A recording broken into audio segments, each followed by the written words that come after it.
क्या इंडिया में सरकारी पढ़ाई धीरे धीरे प्राइवेट कंपनीज के हाथ में जा रही है? क्या मोदी सरकार वास्तव में सब कुछ बेचना चाह रही है?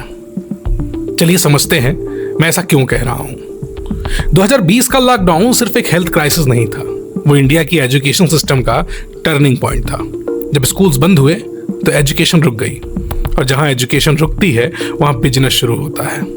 ऑनलाइन लर्निंग प्लेटफॉर्म एक्सप्लोड हुए। कंपनीज जैसे फिजिक्स वाला, बायजूस, अनअकैडमी करोड़ों स्टूडेंट तक पहुंच गए। मोबाइल स्क्रीन क्लासरूम बन गए और टीचर एक डिजिटल प्रोडक्ट। यहीं से शुरू होती है असली कहानी। जब सरकार ने डिसाइड किया कि डिजिटल एजुकेशन को एक्सपेंड करना है, तो उसके पास दो रास्ते थे।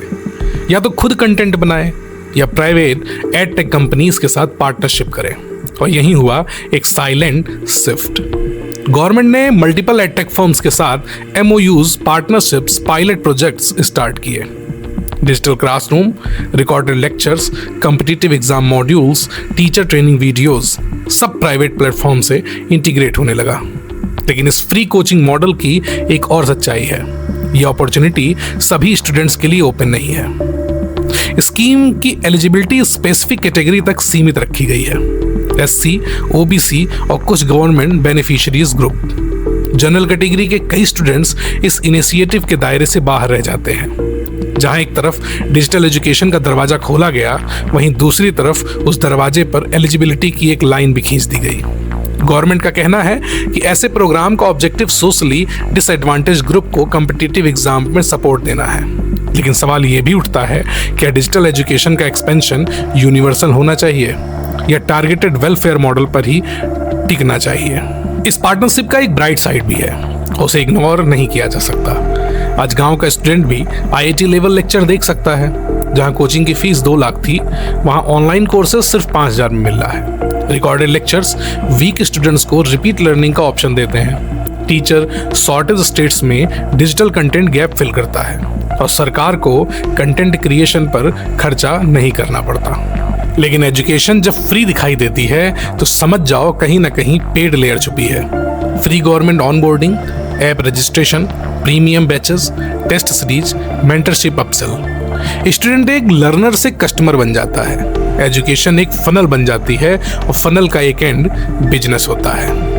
इस डिजिटल पढ़ाई का सबसे वैल्यूएबल हिस्सा लेक्चर नहीं, डेटा है। स्टूडेंट किस चैप्टर पर रुकता है, किस क्वेश्चन में फेल होता है, उसका अटेंशन स्पैन क्या है, सब रिकॉर्ड होता है। और फ्यूचर में ये data career nudging, ads targeting और मोनेटाइजेशन में यूज हो सकता है। सबसे बड़ा सवाल यहीं से शुरू होता है।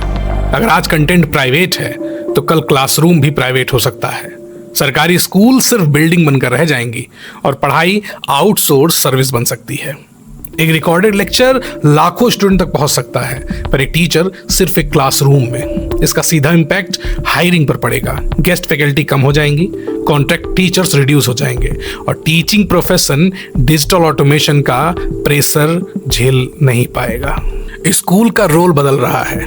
एजुकेशन इकोसिस्टम डिजिटल कैपिटलिज्म की तरफ शिफ्ट हो रहा है। गवर्नमेंट एंड एडटेक पार्टनरशिप ना पूरी तरह गलत है, ना पूरी तरह सेफ।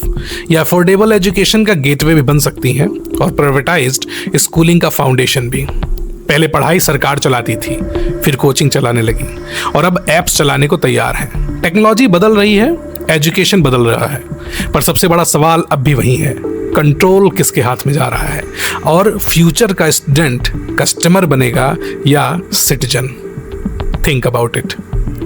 ऐसी और भी वीडियोस के लिए चैनल को शेयर करें, सब्सक्राइब करें, लाइक करें। नमस्कार।